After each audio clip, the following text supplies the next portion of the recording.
Bienvenue à toutes et à tous dans ce plateau spécial. Le mois d'août est le mois par excellence de la célébration des indépendances de plusieurs pays africains. Il y a 3 jours, le Bénin, pays d'Afrique de l'Ouest, a commémoré les 65 ans de son accession à la souveraineté internationale. Comme le Bénin, ce sont 17 pays sur le continent qui furent indépendants en 1960. Alors, indépendance des pays africains, arrachée ou accordée? Nous le verrons dans quelques instants dans ce plateau spécial. Et pour en parler, je reçois M. Steve Akono-Effa. Il est enseignant d'histoire-géographie. Monsieur Steve Akono, bonjour. Bonjour. Merci de nous avoir fait l'honneur d'accepter notre invitation. Merci pour l'invitation. Et à votre côté, le professeur Cyriaque Akomo-Nzogé. Vous êtes enseignant-chercheur à l'ENS, l'École normale supérieure. Monsieur, bonjour. Bonjour. Merci également d'être des nôtres. D'entrée de jeu, messieurs, comment les indépendances ont été obtenues par les États africains? L'ont-elles été de la même manière? Les indépendances n'ont pas été de la même manière parce que le contexte et le modèle de gestion n'étaient pas le même en fonction du colonisateur. Lorsqu'on prend les colonies britanniques, elles avaient un mode d'administration qui était différent du mode francophone. C'était beaucoup plus une gestion totalement décentralisée. Alors que dans les pays francophones, on retrouvait 2 types d'administration. On avait les colonies de peuplement, où les colons s'installaient, mettaient des infrastructures pour vivre, c'était leur pays, et les colonies d'exploitation, où ils mettaient des entreprises uniquement pour exploiter des ressources, pour les transformer en Occident. Donc, lorsque les indépendances vont arriver, les indépendances ne vont pas être de la même manière en fonction non seulement des spécificités des colonies, mais aussi des colonisateurs. Professeur Akomo, quelles ont été les origines finalement des indépendances, que l'on soit d'un pays à un autre, si tant est qu'effectivement les indépendances n'étaient pas forcément similaires? Pour parler du processus indépendantiste des pays africains, c'est vrai qu'on a tendance à oublier la guerre d'Algérie qui est un catalyseur à ce qu'on a appelé la décolonisation. Et quand on parle de la guerre d'Algérie, on voit 1954 et 1962. Et c'est à la fin de cette guerre qu'effectivement le mouvement de la décolonisation va prendre corps et va faire en sorte que des premiers pays d'Afrique anglophone prennent des indépendances. Pas prendre, on parlera du Soudan qui décrète en 1955 son indépendance vis-à-vis de la couronne britannique, et cette indépendance qui sera promulguée en 1956. En 1957, la Côte de l'Or, c'est-à-dire l'actuel Ghana, qui proclame aussi son indépendance. Et ainsi de suite, vous allez voir que qu'on part de l'Afrique lusophone pour déboucher sur l'Afrique francophone et en passant par l'Afrique anglophone, il y a une spécificité. Par exemple, si je parle un peu des pays lusophones, le Portugal, c'est le premier pays qui entre en Afrique en tant que colonisateur au XVe siècle. Et c'est le pays qui partira en dernier, qui a refusé d'octroyer l'indépendance à l'Angola, à la Guinée-Bissau, au Cap-Vert, à la Mozambique, Sao Tomé, et ainsi de suite.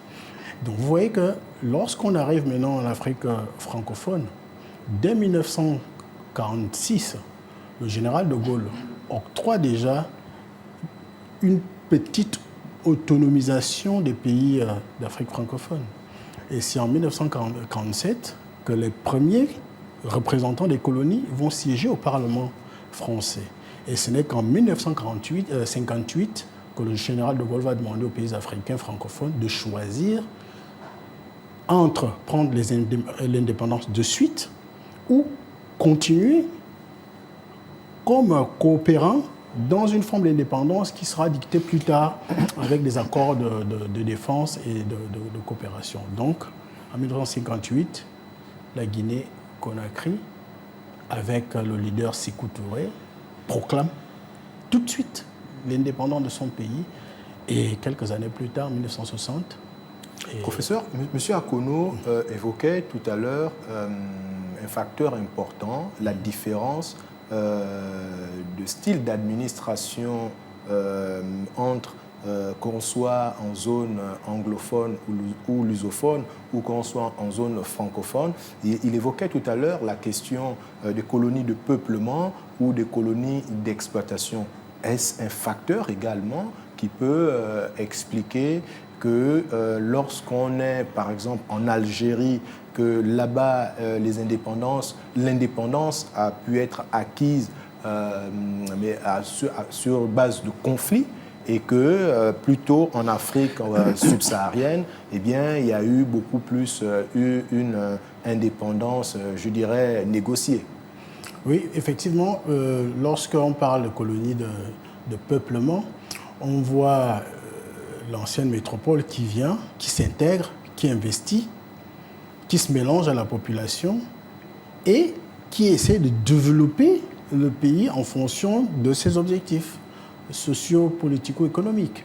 Or, pour nous, les pays d'Afrique subsaharienne, nous qui étions des pays de peuplement, de colonisation plutôt, d'exploitation, et vous allez voir que, jusqu'à aujourd'hui, le modèle continue, c'est-à-dire on est des pays qui produisent des matières premières, le koumé, le manganèse, l'or, l'uranium, et j'en passe. Et dans ce genre de pays, de colonies de peuplement, d'exploitation, et vous allez voir que les anciennes colonies, les anciens maîtres n'investissent pas. Ce qui les intéresse, c'est de puiser les richesses du sol et du sous-sol. Et quand vous voyez un peu les investissements, autant sur l'éducation, sur la santé et dans tous les autres domaines du développement, vous voyez qu'il y a un problème majeur. Parce que les métropoles ne venaient pas pour investir. Elles venaient pour exploiter uniquement les richesses. Monsieur Akono, la métropole venait pour exploiter des richesses dans des zones où c'était beaucoup plus une colonie de peuplement. Exploitation. Oui, mais si on parle de colonies de peuplement, pour prendre par exemple le cas de l'Algérie, là-bas, il y a eu véritablement de conflits armés sanglants qui ont amené justement l'Algérie à accéder à l'indépendance. Mais du côté de l'Afrique subsaharienne, y a-t-il eu des actes qui ont amené l'ancienne puissance coloniale à consentir aux indépendances? Vous savez, les colonies de peuplement, ils n'étaient pas aussi nombreux que les colonies d'exploitation. Ce qui fait que la métropole avait investi là-bas. Ils avaient investi, ils vivaient. Ils n'avaient pas investi pour les autochtones, ils investissaient pour leur population qui s'était installée dans ces colonies. Et donc, les autochtones vivaient ça de manière frontale. Et donc, ces autochtones-là, lorsqu'ils vont demander à prendre l'indépendance, la métropole ne va pas l'accepter. Parce que leur population qui était là n'acceptait pas de partir. Ils avaient investi. Alors que dans les colonies d'exploitation, la métropole, conscient que le contexte socio-politique avait changé après la Seconde Guerre mondiale, ils n'allaient pas continuer à maintenir ces populations dans l'état où ils étaient. Ils allaient devoir investir dans ces pays. Ils ont trouvé le moyen le plus simple. Pour pouvoir continuer à exploiter sans avoir besoin d'investir dans ces pays, on nous a poussés à l'indépendance. Parce que moi j'assume ce terme-là, on nous a poussés à l'indépendance en sachant que lorsqu'il n'y aura pas d'investissement, lorsque tout sera au sol, on dira c'est eux-mêmes, ils ont une autonomie de gestion, ils sont libres de faire certaines choses. Mais un pays est libre lorsque son peuple contrôle son éducation, son économie, ce qui n'a jamais été le cas chez nous. On a fait en sorte que nos modèles d'éducation qu'on a soient un héritage du colon. Et lorsque vous regardez, même on vous dit, le colon a créé les écoles chez nous, pas pour former des élites, mais pour former des agents qui allaient travailler pour eux, qui allaient traduire, qui allaient écrire. Donc, ils n'ont pas formé des gens qui allaient pouvoir gérer leur économie, transformer leur matière. Alors professeur, on voit bien dans le récit de M. Steve Akono que le colon, pour éviter les mêmes soubresauts qui ont été connus dans les colonies de peuplement, a trouvé la forme pour pouvoir octroyer les indépendances aux pays d'Afrique subsaharienne. On pourrait parler d'une indépendance consensuelle. Mais vous me corrigerez, mais qui sont les acteurs qui ont mené ces négociations? Chaque pays a eu des pères d'indépendance. Par exemple, le cas du Congo belge, la figure de Émeric Lumumba. Lumumba, c'est une figure emblématique de la lutte contre la colonisation. C'est l'un des pères des indépendances du Congo belge, l'actuelle République démocratique du Congo. Vous allez dans l'ancien pays qu'on appelait la Côte de l'Or, l'actuel Ghana, vous verrez le puissant Kwame Nkrumah. Au Gabon, Léomba, en Guinée équatoriale, Massias Nguema, ainsi de suite. Au Congo, au Cameroun, vous verrez Ahidjo. Amadou Ahidjo. Et chaque pays avait effectivement des pères des indépendances, mais ce qu'il faut souligner à l'issue de l'intervention de M. Akono tout à l'heure, c'est qu'il y a eu vraiment des gens qui ont lutté. Par exemple, dans l'actuel Kenya, Jomo Kenyatta, dès 1952, est accusé de soutenir la rébellion des Momo. Et cette rébellion a vraiment causé du tort et lutté vraiment contre l'exploitation britannique, au point plus tard de céder. Donc, vous allez voir, même dans nos pays, il y avait au Cameroun, Félix Moumi a été assassiné. C'est quelqu'un qui était pour la rupture entre le Cameroun et la France. Beaucoup de pays ont eu des martyrs, même des indépendances, mais malheureusement, ces martyrs ne sont pas célébrés parce qu'il ne faut pas qu'il y ait des héros. À l'instar du Gabon, beaucoup de Gabonais, combien de Gabonais connaissent les résistants de la lutte anticoloniale. Justement, tout à l'heure, on parlait, donc, vous l'avez dit, de la résistance, certains acteurs qui se sont véritablement illustrés là-dedans, même s'ils sont moins célébrés aujourd'hui, mais à la différence quand même des colonies de peuplement où là-bas les indépendances ont été acquises au prix du sang, finalement. Dans les colonies d'exploitation, il y a plutôt eu un certain consensus et on voit bien que pour pouvoir accéder à l'indépendance, eh bien, les États africains, notamment subsahariens, ont dû consentir à signer des accords avec l'ancienne puissance coloniale. Qu'est-ce qu'on retrouve dans ces accords? Il y a eu deux types d'accords. Par exemple, au sortir des indépendances, pour le cas de l'Afrique francophone, il était dit que les nouveaux pays devaient s'occuper de la politique intérieure, mais que la politique de la défense et la politique et les questions internationales étaient réservées uniquement à la métropole. Ça veut dire que pour des accords de défense et des accords de coopération, il n'était pas question que ces pays-là y jetaient un regard. Parce que la France, qui est l'ancienne métropole, l'ancien pays colonisateur, avait mis en place ces mécanismes-là de contrôle, non seulement des nouveaux régimes indépendantistes, et maintenir aussi une même mise sur les richesses du sol et du sous-sol. C'est comme ça que, plus tard, ces nouveaux pays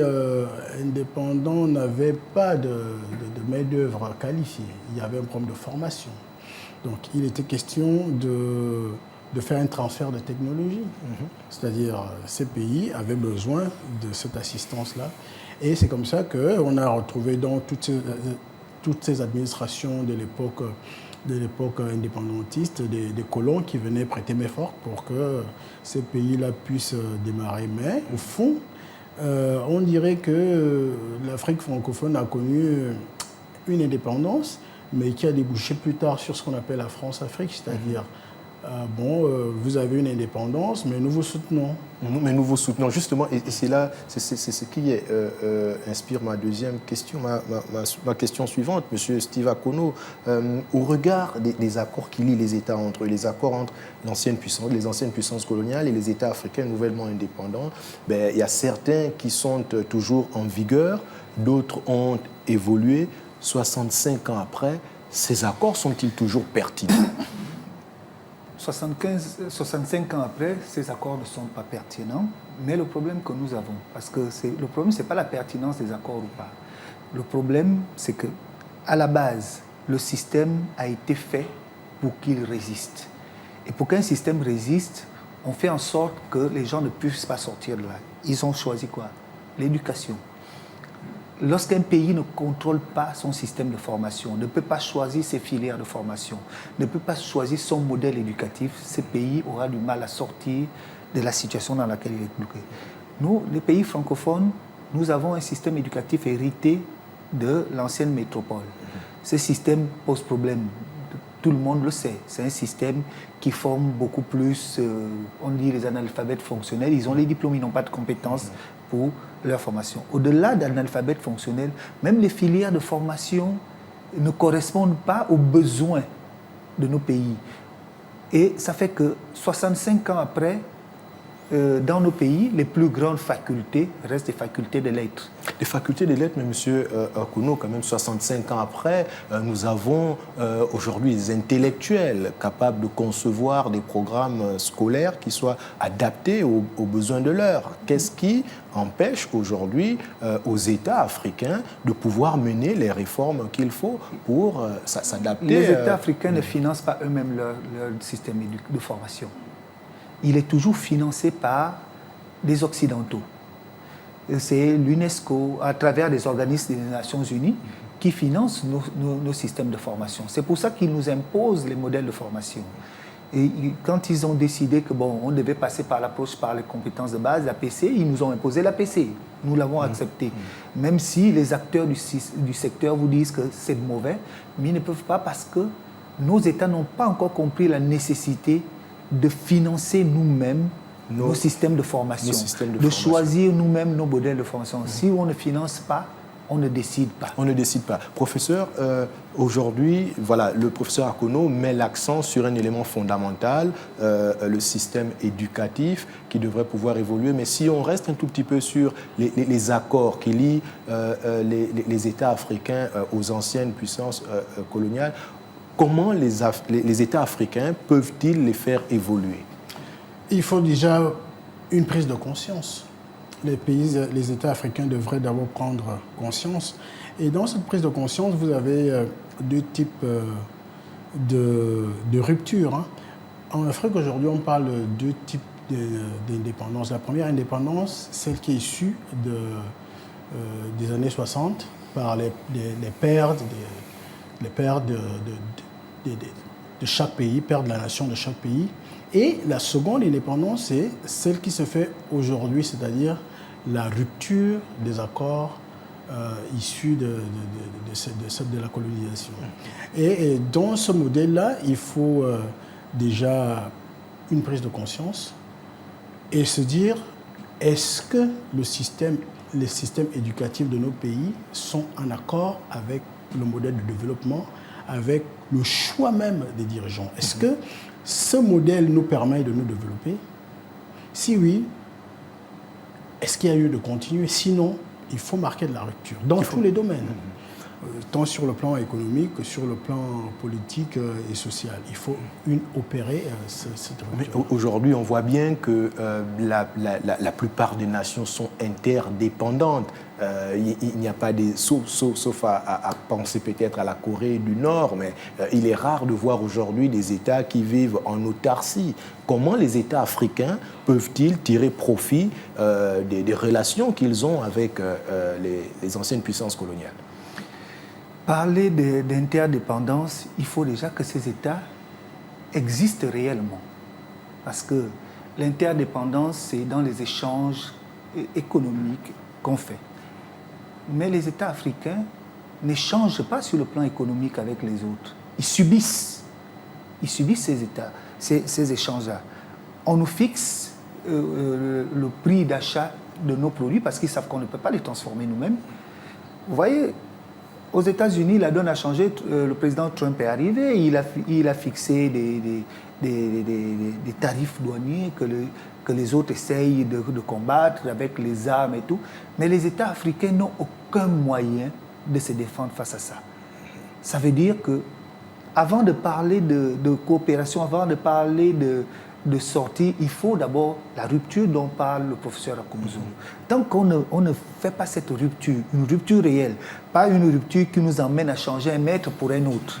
On s'est dit, on se débarrasse de la France, on prend la Chine, non, une réelle rupture où on s'est dit... Une réelle rupture où on s'est dit... Effectivement, vous avez un peu emboîté le pas à ma question parce que, professeur, on a vu, par exemple, le président Oligui Nguema invité à un sommet États-Unis-Afrique à la Maison-Blanche avec d'autres États africains et clairement manifester les besoins de son pays, le Gabon, et dire au président Trump que s'il n'est pas prêt à accompagner le Gabon dans sa nouvelle dynamique économique, son nouveau paradigme de souveraineté économique, eh bien, d'autres États seraient prêts à le faire. C'est aussi un moyen de pouvoir échapper à la domination ou à la suprématie de certains États.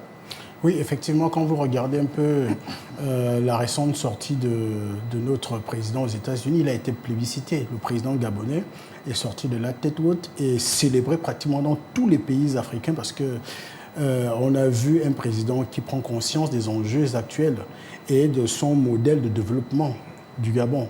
Et alors, lorsqu'il demande aux États-Unis de venir investir, et lorsque lui-même il a pris l'exemple des accords qu'il vient de réviser avec l'Union européenne concernant la pêche.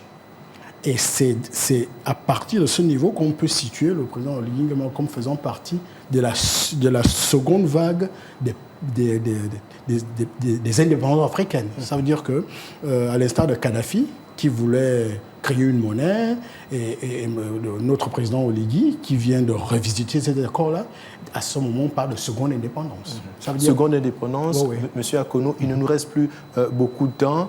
Vous êtes de l'avis du professeur Cyriaque Akomo. Première indépendance, 1 17 août 1960. Deuxième indépendance, 1 30 août 2023. La rupture. Pas de seconde indépendance. Nous sommes en train d'amorcer une seconde indépendance. Le plus important, c'est quoi? C'est que le discours du président Oligui a montré que lorsqu'on prend conscience, ceux d'en face peuvent avoir peur. Ouais. Personne ne parle comme ça à Trump.